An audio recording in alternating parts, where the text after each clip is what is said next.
Venice, city on the water. A place of beauty and romance that attracts millions of visitors every year. Just a few steps from the well-trodden tourist routes, there's a very different Venice, one populated by fascinating creatures.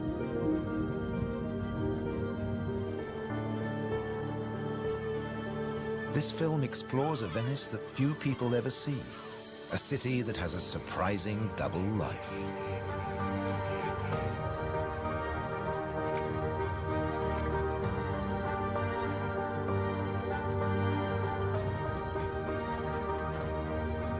There are secret places and wild creatures in this watery world that most outsiders never discover.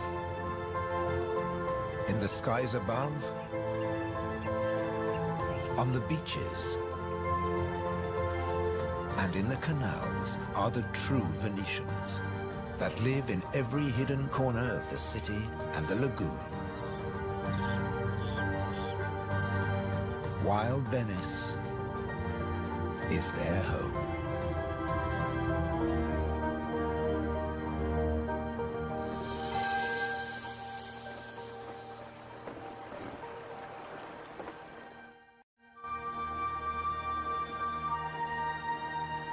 The city of Venice is built on sand, in a lagoon between the sea and the land.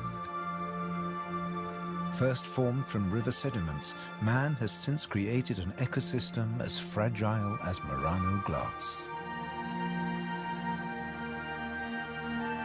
Covering 550 square kilometers, it's one of the largest wetlands in the Mediterranean. Flamingos arrived at these Venetian waters quite recently. They crisscross the Mediterranean from North Africa to France's Camargue, to Sardinia, Tuscany, and now Venice.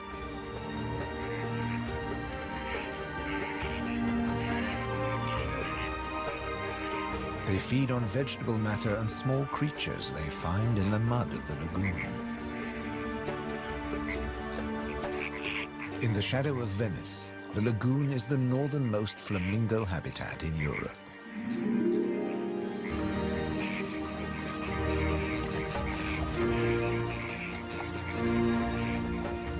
They're here now, but in a few weeks, many will move off again to find richer pickings.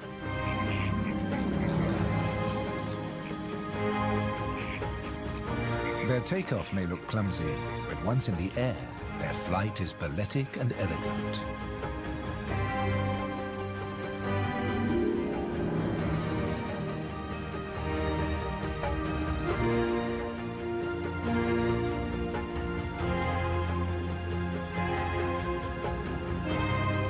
And before too long, they'll return to the safety of this lagoon, tucked between the sea, the city, and the Alps. The distant peaks helped form the lagoon. The mountain streams washed their rocky sediment towards the sea to make this habitat.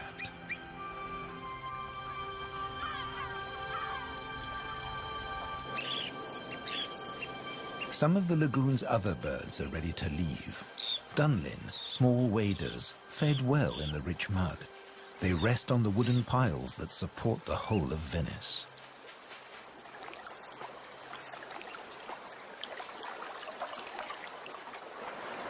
It's spring, time to head off to their northern breeding grounds.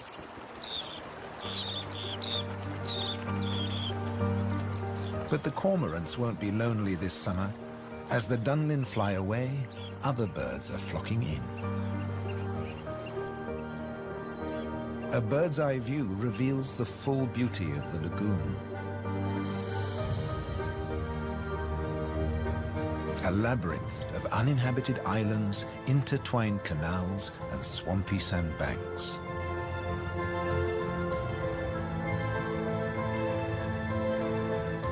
These marshy wetlands are known as the Barene. To survive here, plants need to like salt water and flooding. Natural arteries called gabi meander through the brackish gardens, keeping the lagoon alive. The same waters flow through the city. The curving streams between the islands became the magical canals of Venice.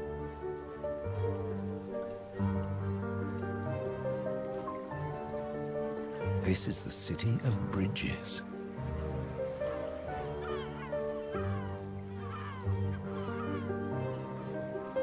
Visitors are mesmerized by the romance of the canals and the ancient architecture, and often miss the smaller, wilder sights around them.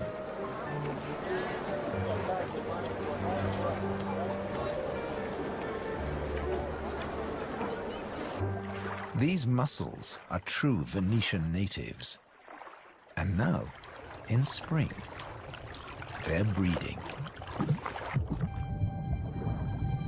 The males spawn into the water, and each female produces up to 10 million eggs. Most of the larvae are eaten by other inhabitants of the canals, but up to 10,000 young shellfish will survive.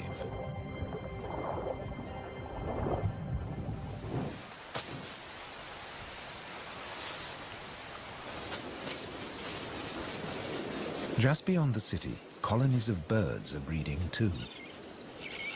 But a hazard of urban nesting is constant disturbance.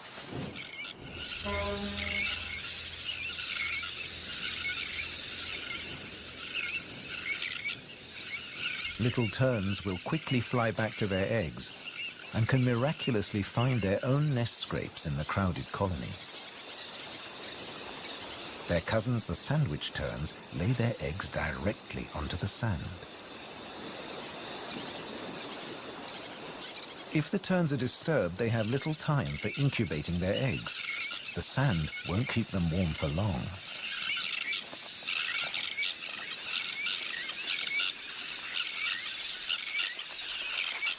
And left out in the open, they could be an easy target for predators.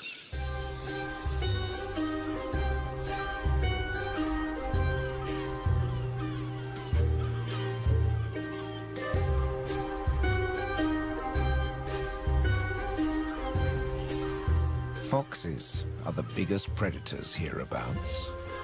But from the air, he's easy to spot. The birds make it known he's not welcome anywhere near their nests.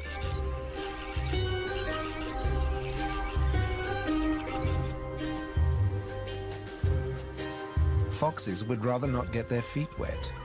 Hunting in these swampy areas is a frustrating business.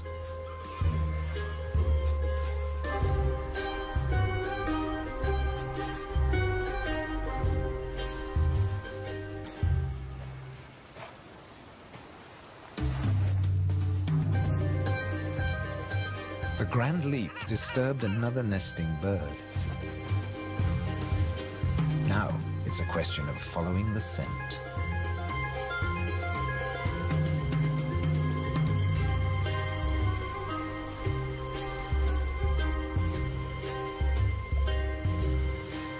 A welcome snack.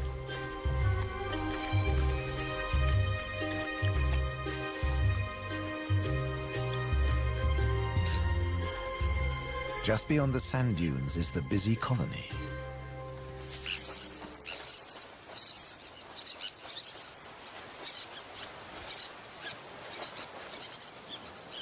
In this mixed neighborhood, a pied avocet is brooding next to the sandwich terns.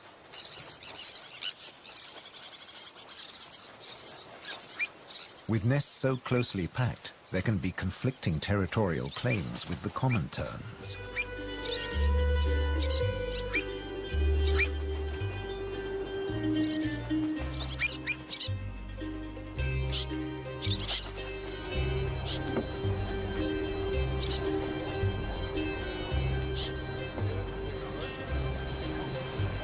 But the avocet stands his ground.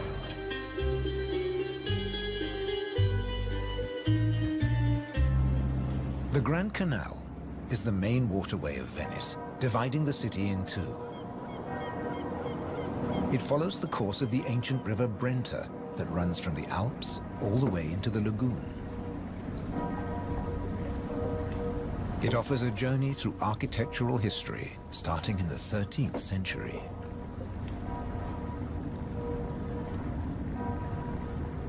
The banks of the Grand Canal have other surprises to offer, like Palazzo Malipiero's Rose Garden.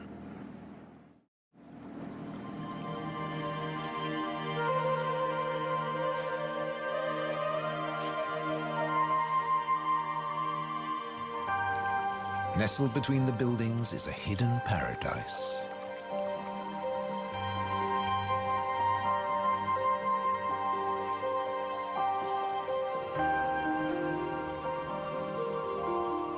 Now owned by a modern-day countess, it has been restored to its full glory, and no detail has been left to chance.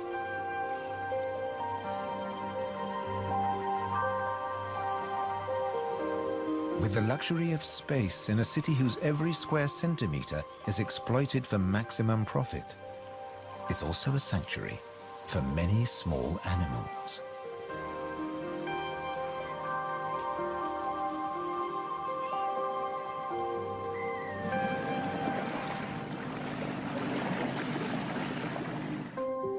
Every day, more than 50,000 tourists visit Venice.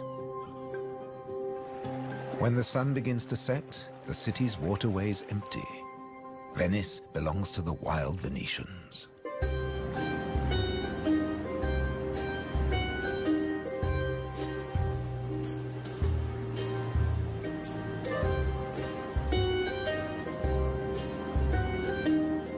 Rats prefer to search for food in the cool night air.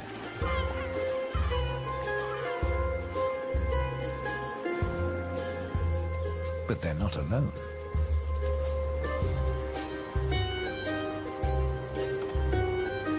Pine martins are hungry too, and rats are on their menu.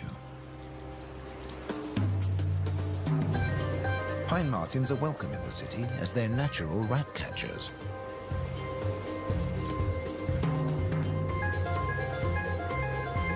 Agile with a keen sense of smell, they can find and follow any rat.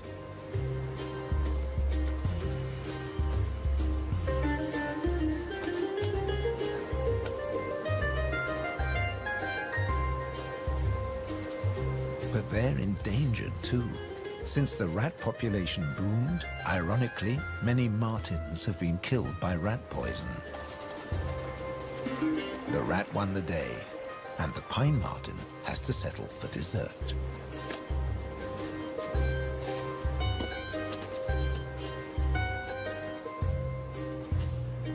Not such a sacrifice, as pine martins are omnivores. Both meat and veg are on their menu. And sometimes the vegetarian meal is an easier option.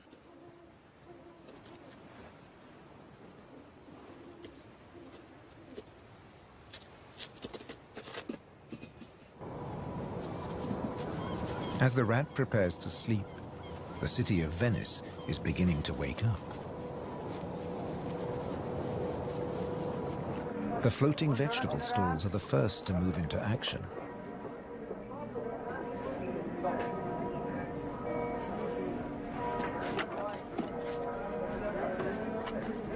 Soon these silent waterways will become busy highways again. In the 18th century, over 8,000 gondolas navigated the Venice canals. Now there are only about 400 left. Life in Venice may be moving with the times. But one thing never changes. It dictates the daily rhythms of the city and the lagoon. Twice a day, the tide rises and falls as seawater washes in and out of the lagoon.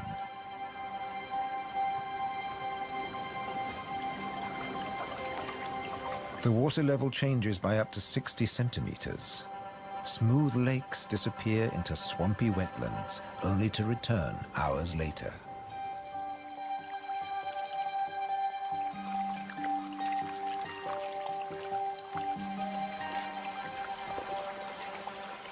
Retreating water levels reveal a surprise. Strange islands that look like complicated water mazes. In fact, they're fisheries at the edge of the lagoon. known as the Valle da Pesca.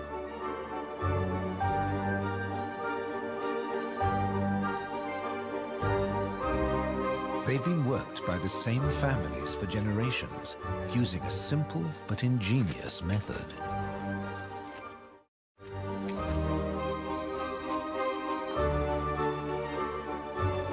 Nets are lowered into the locks that span the water channels.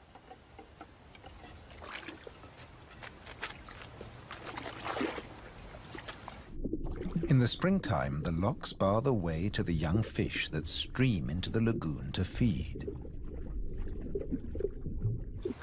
The fishermen raise the nets and catch the small swarming fish in their thousands.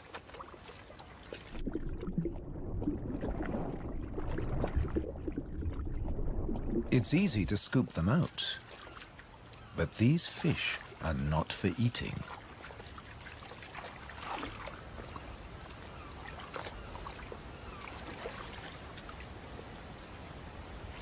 The fishermen place them on the other side of the bars and so trap them in the channels. Here, the spring fish are held under perfect conditions until they grow big enough to harvest.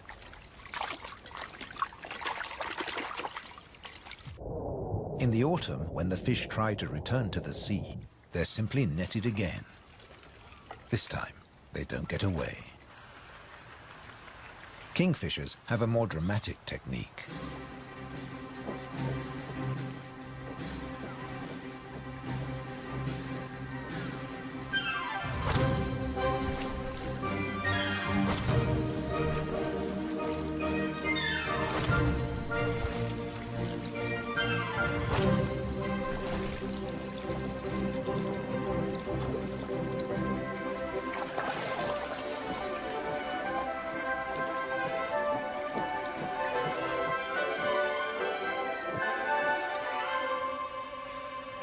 They catch up to 20 fish a day, but need even more if they have nests with hungry growing chicks.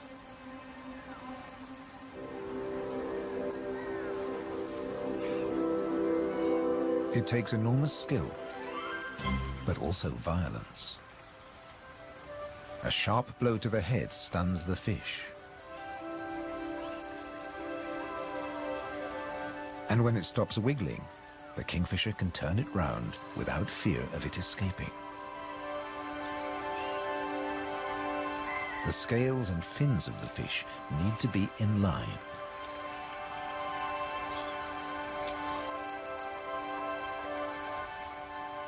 Now it's ready to swallow.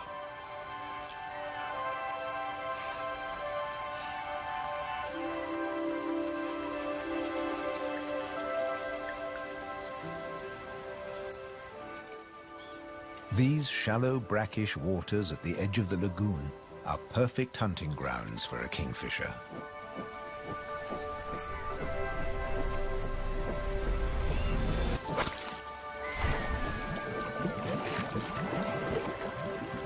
But not every dive is successful.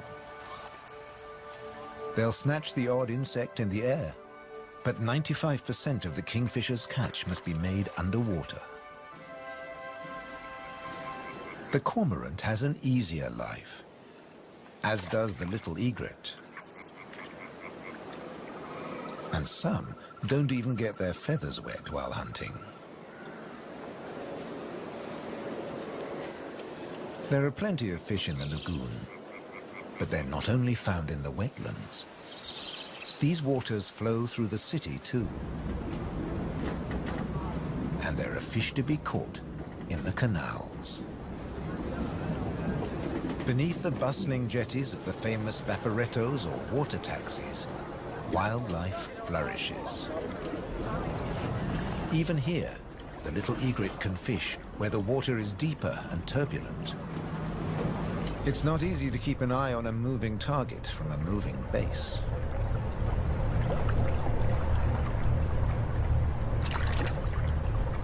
But persistence and patience pay off.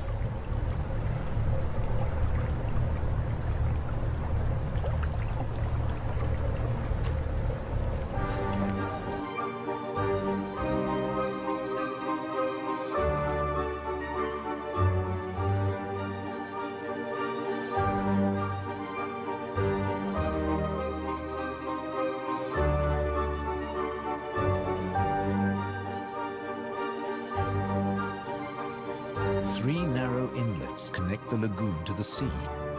They're known as bocche, the Italian word for mouth. In spring, the fish travel into the lagoon because it's shallow, warm, and full of food. And in the autumn, they travel back out to the Adriatic Sea. The lagoon's fishermen understand the rhythms of the sea. But there was one phenomenon that remained a mystery for many years. When they cast their nets into the rich fishing grounds, they were torn to shreds. The fishermen believed that water spirits were grabbing their nets and named the area the Tenue, or Hold Fast. The Hold Fast was in fact a jagged reef, an unexpected and magical aquatic paradise. These unique natural rock formations are similar to coral reefs.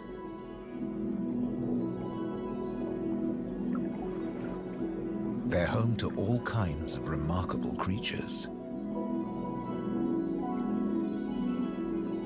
Serpent stars, or marine annelids.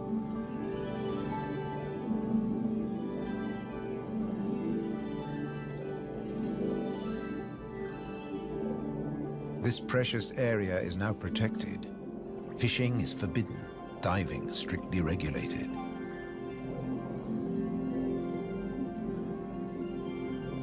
Even harvesting a shellfish delicacy like these canestrelli is banned.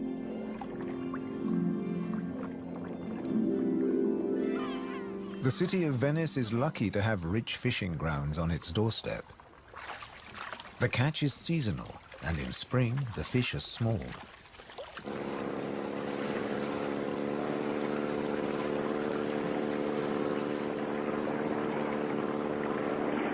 But the fishermen will go out, as long as they can find a buyer.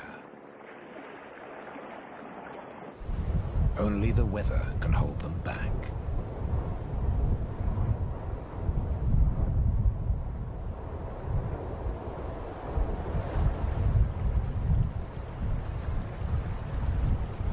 City and wetlands are both at the mercy of the elements.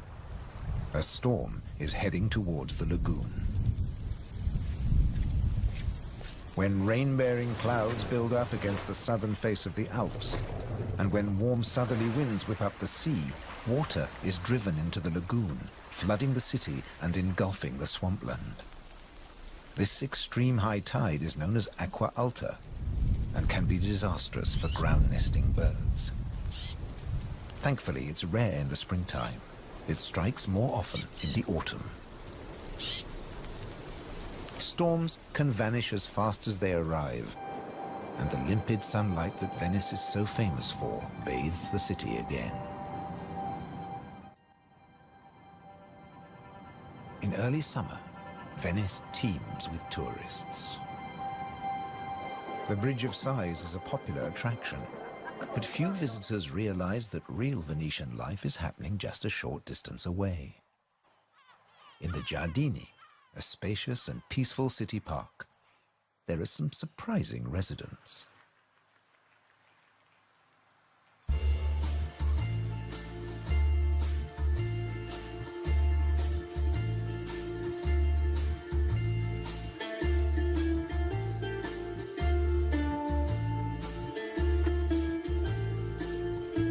This prehistoric-looking creature is an amorous green toad looking for a mate. After all, this is the city of romance. But for a toad, finding a partner in a city isn't always easy. Even a quiet park is full of danger and disruption.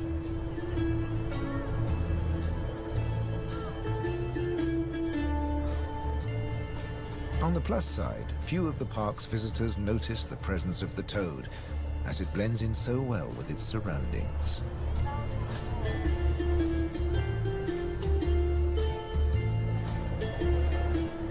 Another of the city's visitors is far more conspicuous. A stark contrast to the ancient buildings it comes to celebrate.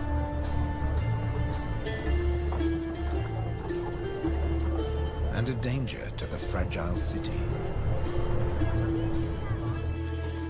The toad at last finds a more secluded waterside spot. Soft light, gentle fountains, the perfect place to mate. Venice is full of secret places hidden away from the main tourist routes. A traditional gondola repair shop nestles between the city's Zattere and Dorsoduro districts.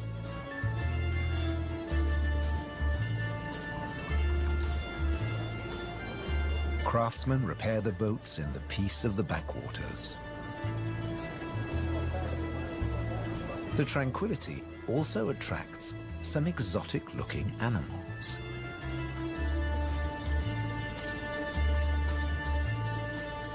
Geckos are not native to Venice, but they've settled in well here. During the day, they'll sun themselves on warm stone.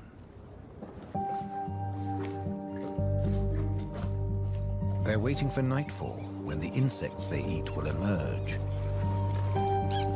And in the golden light, birds that hunt geckos settle in for the night. Terns fly back to the safety of the colony, and others enjoy a final bath. Evening always brings a measure of peace to the city. The Grand Canal is now very quiet, a perfect time for the gecko.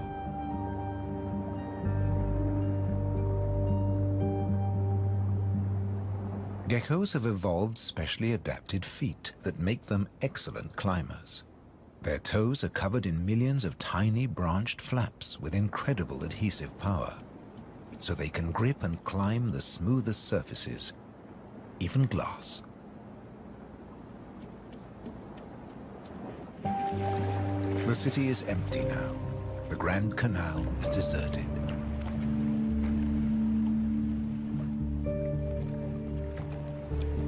The evening's activity has passed to Venice's bars and restaurants.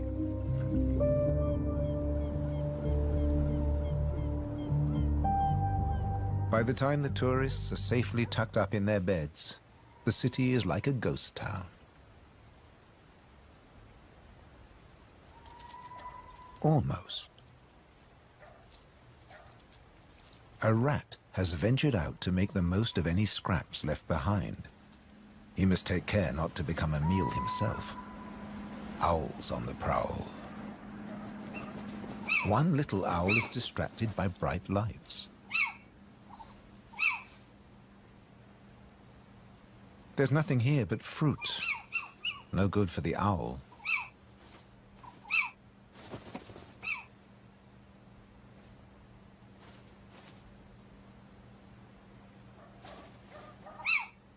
This house call hasn't paid off.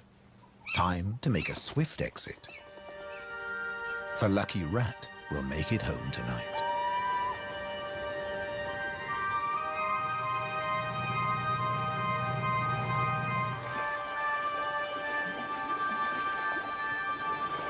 Cormorants bask in the morning sun.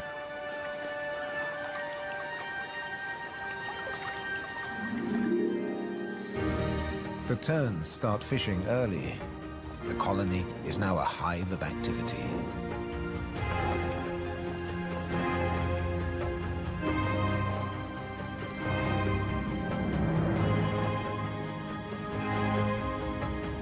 The first chicks have hatched. Exhausted from the effort of breaking out of the egg.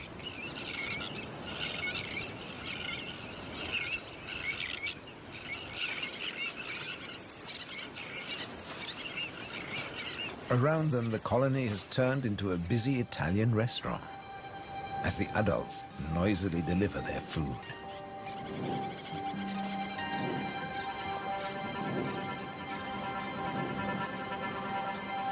The chicks blend in well with the sand. Their cries for food are a new and insistent sound on the beach.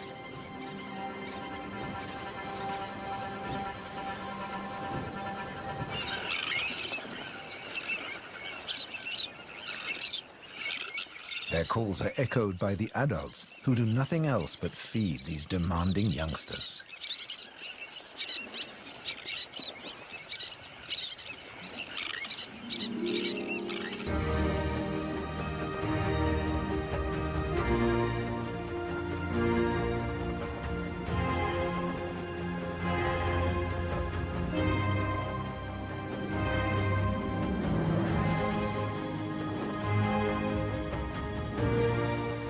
It's hot and humid, and the lagoon is at its most beautiful. The hot summer months are the quietest for the fishermen. They take advantage of this time to mend their nets. They work and even sleep here, with spectacular views of the surrounding wildlife.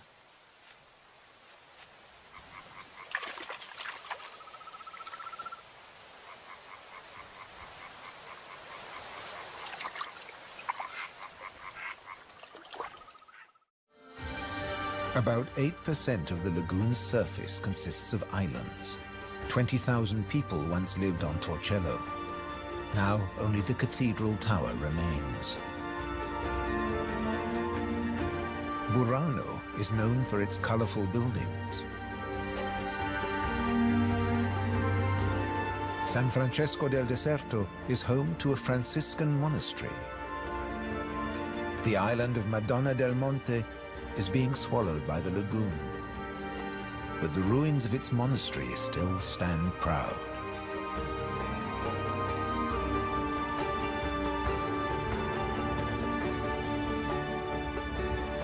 Enchanted places like this are an ideal refuge for wild animals.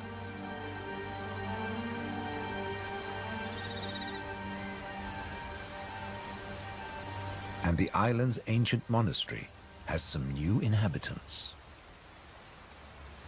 The ruins are the perfect place for kestrels to nest.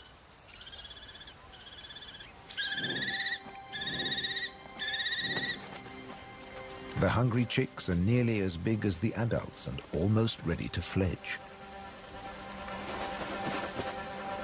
Feeding this brood is a full-time job for both parents.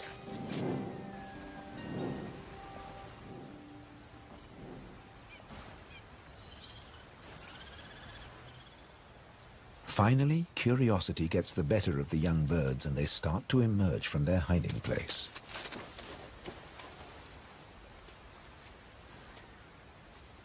The first nervous explorer is soon followed by a sibling. They wait cautiously on a ledge, while one of the adults watches from afar.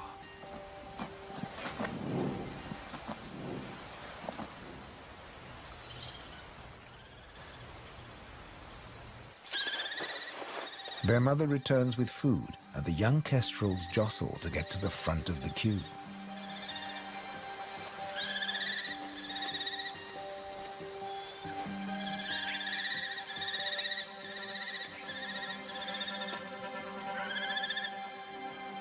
The keenest and the loudest chick is fed first.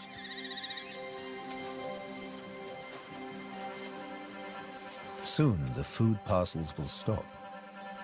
It's almost time for the young to leave the nest and fend for themselves.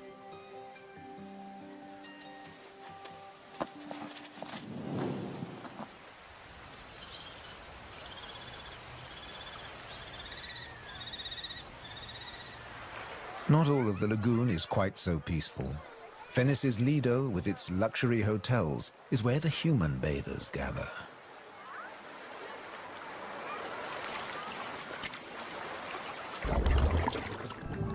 But even here, you can find wild beauty and tranquility.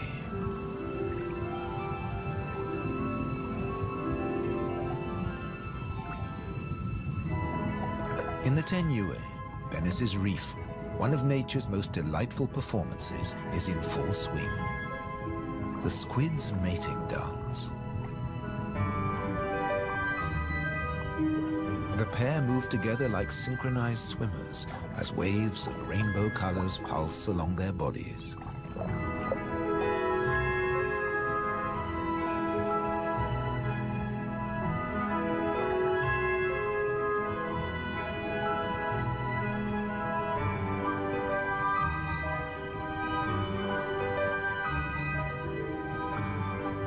It's like an underwater version of the Venice Carnival,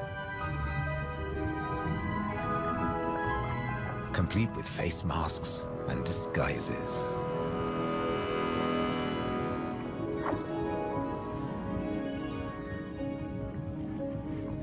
Decorator crabs change their shape by attaching sponges and algae to their bodies.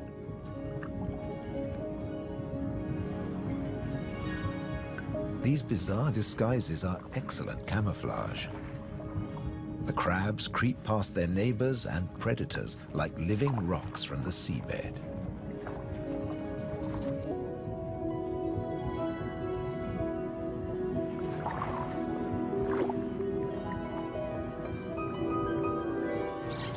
The tern colony just beyond the city is flourishing. The chicks have fed well and are strong and healthy.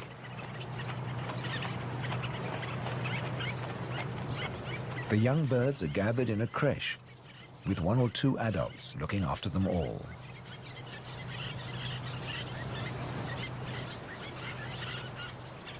Today's lesson is elementary flight, but the teacher's demonstration is over in a flash.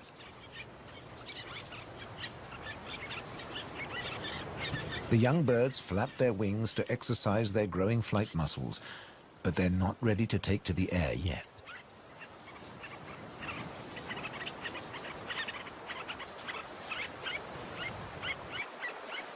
Before long, they'll be flying as well as their parents.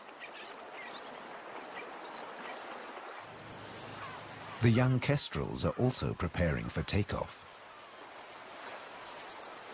They bravely take the plunge and launch themselves into the air.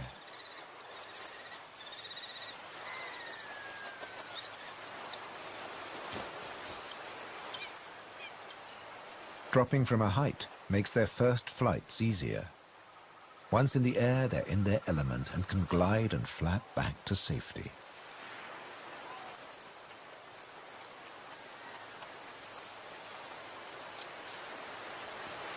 These first flights mark the end of their parental care. Now they have to find their own territory.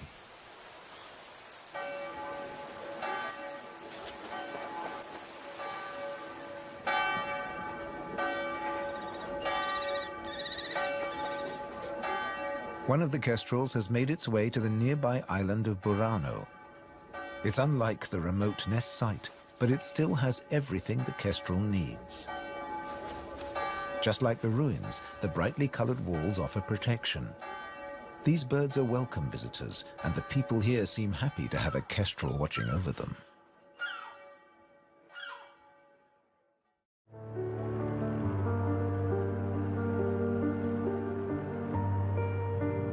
Autumn has arrived, and the wetlands once again change color.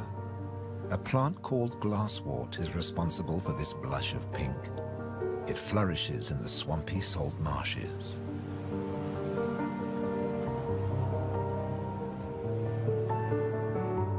The first autumn mists mark the end of summer. The bright, humid days give way to cooler, grayer hues. The sea and the sky seem to merge into each other. Now in September, the sea is generally calm.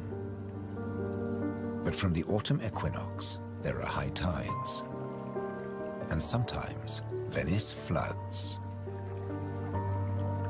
For now, the water is still and shimmers like liquid mercury. When the temperature drops, the beaches are finally too cold for tourists. Animals better equipped to bear the chill reclaim them. A hungry fox sniffs along the shore looking for food.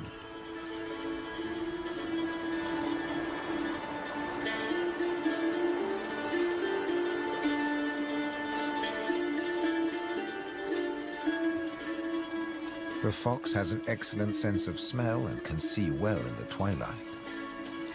It has picked up a strange scent. Something smells good to eat. But quite where this food is hidden is a mystery.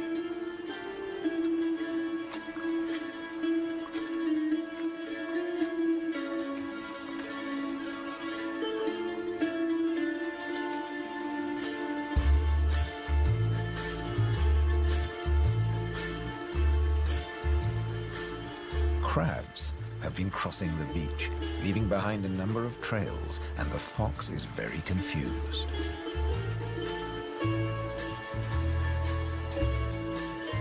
Finally, it follows its nose and comes face to face with a crab.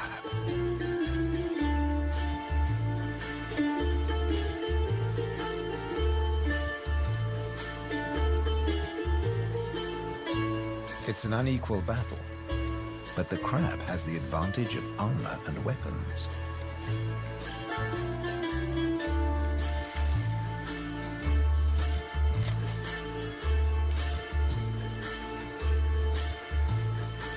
This meal is more trouble than it's worth.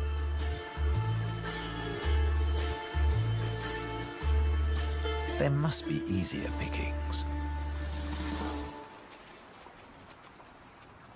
The crab, dazed but victorious, moves off to a more secluded place.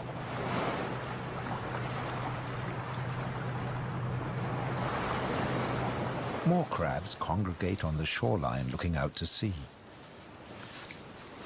But just across the water, the residents of Venice are having a less comfortable time. The waters of the lagoon are creeping into the city.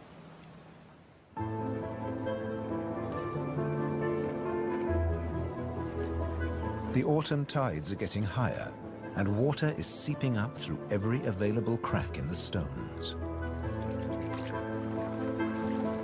The threat of acqua alta, the extreme high tide, is increasing every day. A combination of rising tides and the Scirocco winds cause this extreme event, and the rain just adds to it. Much of the city is only just above sea level, so there's very little to stop the floodwaters. This may look like a swimming pool, but it is in fact St. Mark's Square. Fortunately, this only lasts a few hours.